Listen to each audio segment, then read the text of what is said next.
Let's make Singaporean style Bak Kut Teh. With our pork ribs, just fresh from the market. So the first step will be to blanch them. So we want to blanch them for a while.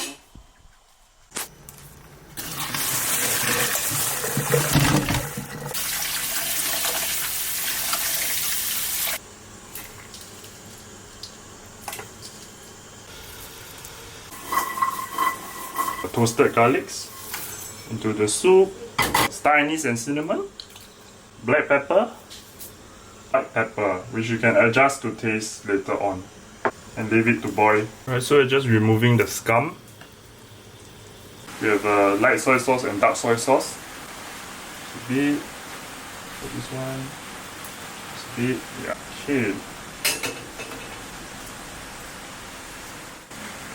Nice chunks of meat.